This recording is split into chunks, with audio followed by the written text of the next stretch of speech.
அடங்காத அசுரந்தா ஒருத்தனை பார்த்தா மனுஷந்தா தோளோடு தோள் நின்னா தருவானே உசுரதா. அவனை கண்டினியூஸா வாட்ச் பண்ணிட்டு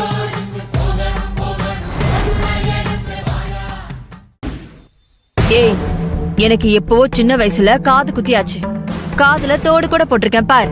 மனோரி, இப்ப உனக்கு என்னதான் பிரச்சனை? என்ன பிரச்சனையா? ஒரு அட்ரஸ் மாத்துறதுக்கு உங்களுக்கு உங்க பொண்ணுக்கும் இவ்ளோ நாளா? மா இல்லம்மா. மாதிரி நீ கொஞ்சம் இருமா. என்ன பண்றது? ஓ அவசரம் அந்த ஆபீசருக்கு புரிய மாட்டேங்குதே. எங்களை என்ன பண்ண சொல்ற? ஓ, ஏன் அவசரமா? அப்ப உங்களுக்கு அவசரம் இல்ல, அப்படிதானே? ஐயோ அம்மா, அப்படிலாம் இல்ல. நாளைக்கு நான் கண்டிப்பா அட்ரஸ் சேஞ்ச் பண்ணி வாங்கிட்டு வந்துருவேன். இத நீ என்ன நம்ப சொல்றியா?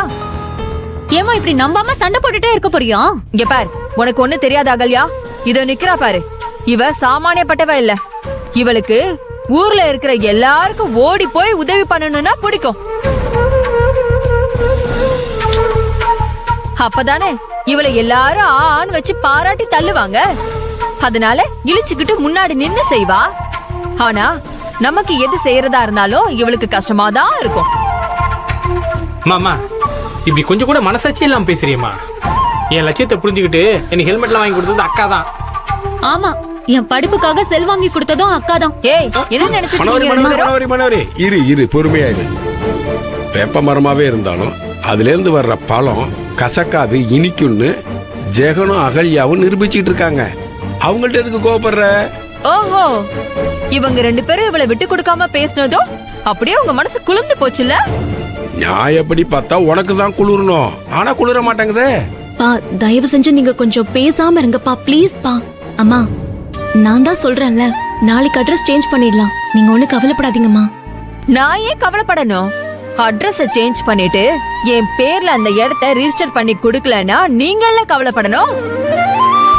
ஏன்னா அந்த இடம் என் பேருக்கு வரலன்னு வெச்சுக்கோ, நான் ஏற்கனவே சொன்ன மாதிரி என் பையனுக்கும் என் பொண்ணுக்கும் விஷத்தை குடுத்துட்டு அந்த விஷத்தை நானும் குடிச்சிட்டு செத்து போயிடுவோம்.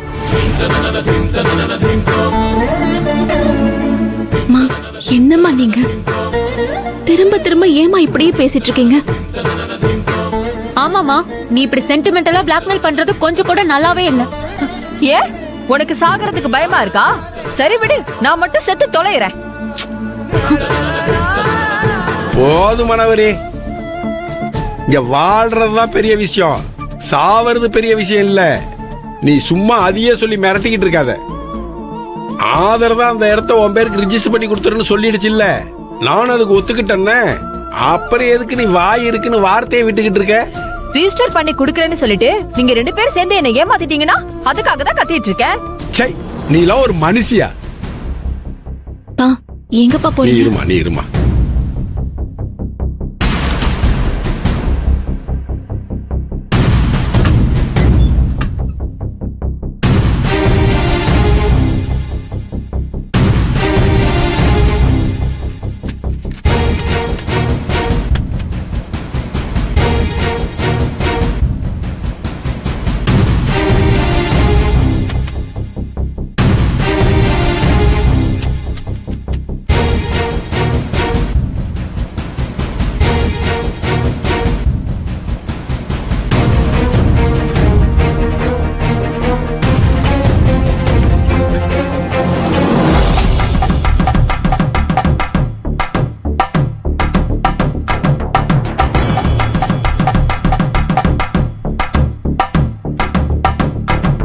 இந்தா, இதுதான் அந்த நிலத்தோட ஒரிஜினல் பத்திரம், அதை நீயே வச்சுக்க.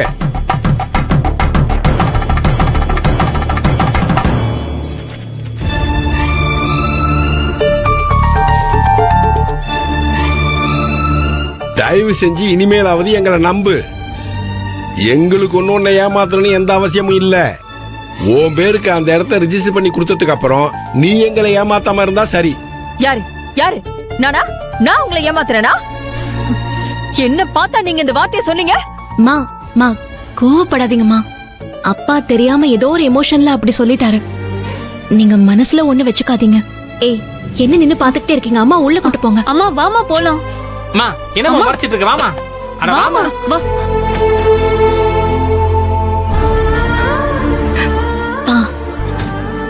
என்னப்பா நீங்க? உங்களுக்கு என்னப்பா ஆச்சு?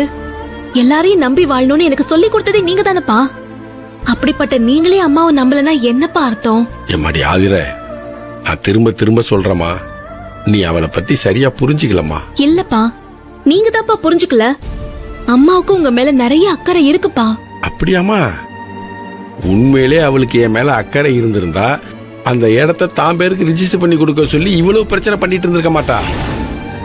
நிலம் 6 பேர்ல இருந்தா என்ன, அத பேங்க்ல அடமானமா வச்சு பணத்தை வாங்கி அப்பாவுக்கு சூப்பர் மார்க்கெட்டை சீக்கிரமா வச்சு கொடுன்னு உங்ககிட்ட சொல்லியிருப்பாள. எப்ப அவ இப்படி சொல்லலையோ அவ மனசுக்குள்ள வேற ஏதோ திட்டம் இருக்கிறதா என் மனசுக்கு தோணுது. அப்பா, அப்படிலாம் ஒண்ணும் இருக்காதுப்பா. அம்மா அவங்கள பத்தி மட்டும் யோசிக்காம ஜெகன் அகல்யா பத்தியும் யோசிக்கிறாங்கப்பா. அதான் அந்த லேண்ட அவங்க பேருக்கு ரெஜிஸ்டர் பண்ண கேக்குறாங்கப்பா.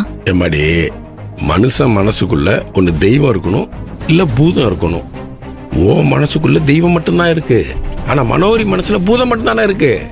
அது ஒரு நாள் வெடிச்சுக்கிட்டு வெளியில வரும். அன்னைக்குதான் அவளை பத்தி நீ முழுசா புரிஞ்சுக்க போற. அப்பா,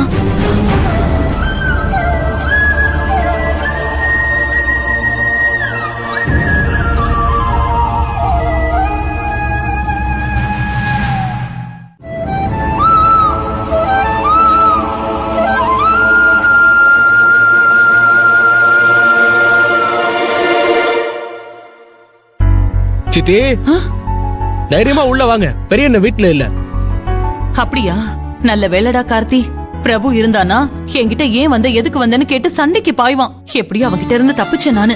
சித்தி, ஏன் பயப்படுறீங்க? அண்ணனோட பைக் தான் வாசல்ல இருக்கும்ல, அத வச்சு அண்ணன் வீட்ல தான் இருக்காரா இல்லையான்னு தெரியாதா உங்களுக்கு? அதை ஏன் கேக்குறப்போ அது சித்தி சித்தி வாக்கா. ரேவதி, வாடி கண்ணு. சாப்பிட்டியா? சாப்பிட்டேன் சித்தி. கார்த்தி, ஒரு தடவை இப்படிதான்டா, வீட்டு வாசல்ல பிரபுவோட பைக் நிக்கலையே, அவன் வீட்ல இருக்க மாட்டான்னு நான் பாட்டுக்கு விறுவிறுன்னு உள்ள வந்துட்டேன். அப்புறம் பார்த்தா ஹால்ல அவன் மட்டும் என்ன பார்த்துட்டு முறைச்சிட்டு நின்னான். நான் வந்த வேகத்துக்கு ஏன் நிக்கிறேன், அப்படியே திரும்பி ஓடி போயிட்டேனே. அப்புறம் தாண்டா தெரிஞ்சது, நம்ம பிரபு பெட்ரோல் செலவாகும்னு அவன் பைக் ஆபீஸ்லயே போட்டுட்டு சாமிநாத வண்டியில வந்திருக்கான். அன்னையில இருந்து பைக்க வச்சுலாம் ஓ அண்ணன் வீட்ல இருக்கானா இல்லையான்னு நான் முடிவு பண்றதே இல்லடா கார்த்தி. என்ன சின்ன மருமகளே நீதானே? ஆமா அத்தை. என்னடா திடீர்னு சிரிப்பு சத்தமா கேக்குதேன்னு பார்த்தேன். நீ வந்தாதான் இந்த புள்ளைங்க இப்படி சிரிச்சு சந்தோஷமா இருக்குதுங்க. அத்தை, கவலைப்படாதீங்க அத்தை. கூடிய சீக்கிரம் நாம எல்லாரும் ஒன்னா சேர்ந்து சந்தோஷமா வாழ்ற காலம் வரத்தான் போகுது. என் தலை சாயறதுக்குள்ள வரணும். என்ன இல்லம்மா, அத்தை? உனக்கு அப்பப்ப புத்தி இப்படித்தான் கோணலா போயிடுமா? பாட்டி, ஏன் இப்படி பேசுற? சித்தியே இப்பதான் உள்ள வந்திருக்காங்க. இல்ல பேராண்டி, இனிமே நான் பேச மாட்டேன். அப்படி சொல்லு பாட்டி.